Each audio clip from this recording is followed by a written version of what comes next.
Først og fremmest så vil jeg gerne gentage, Grønland er ikke til salg.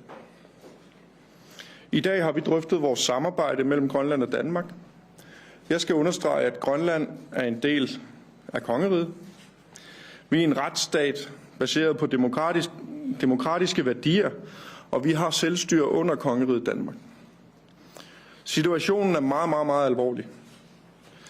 Og de geopolitiske interesser, de har lagt et kæmpestort pres på vores land og dens befolkning. Grønland vil ikke ejes af USA. Grønland vil ikke styres af USA. Grønland vil ikke være en del af USA. Vi vælger det Grønland, vi kender i dag, og som er en del af kongeriget Danmark.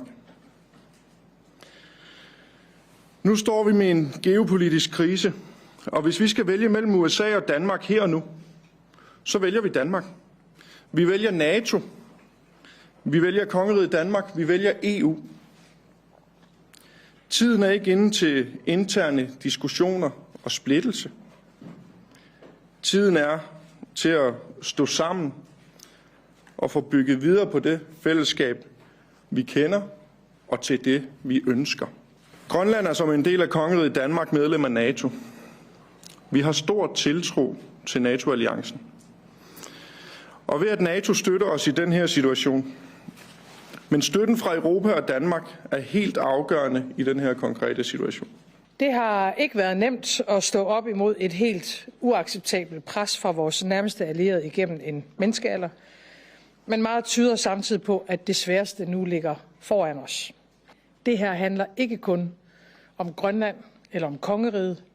Det handler om, at man ikke skal kunne ændre grænser med magt, at man ikke kan købe et andet folk. Og det handler om, at små lande ikke skal frygte store lande. Det er derfor, vi klart siger fra. Og det er derfor, at mange allierede gør det samme i Norden, i Europa og i resten af verden. I morgen der mødes Grønland og Danmark med USA. Vi kommer sammen, vi bliver sammen, og vi går sammen. Vi vil gerne dialogen, og vi vil gerne samarbejde. Vi søger ikke nogen konflikt, men vores budskab er klart. Grønland er ikke til salg.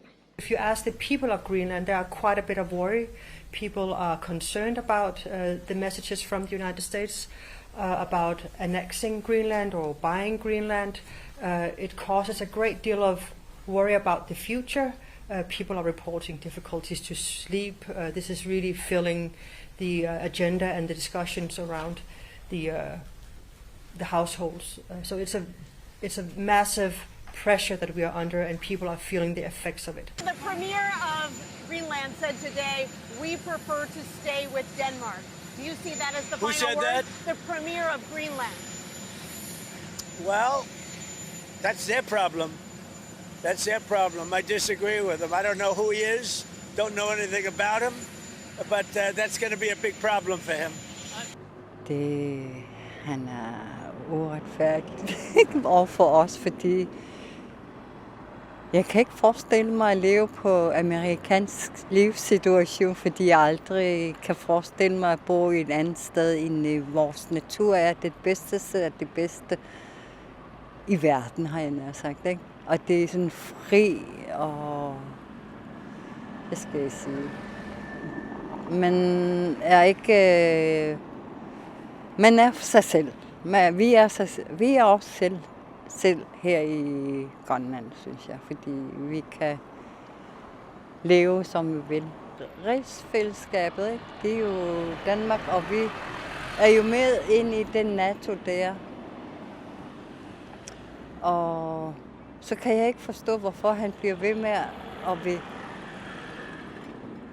tage os og fange os-agtigt i den dur, synes jeg, at Torben vil.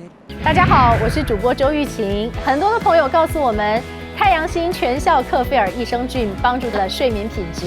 原版的太阳星全效克菲尔益生菌，它添加有超级食物羽衣甘蓝，健康再加分。而有睡眠困扰的朋友们，赶快选择蓝色包装这一款晚安加强版，绝对是更有感。每日克菲尔，时刻美好 ，Good Feel Good。请上快点购为健康下单，而且要记得输入推荐代码，有额外的折扣优惠。太阳星全效克菲尔益生菌基础版、晚安加强版新包装改版，内容不变，抽取更方便。要吃就吃最好的。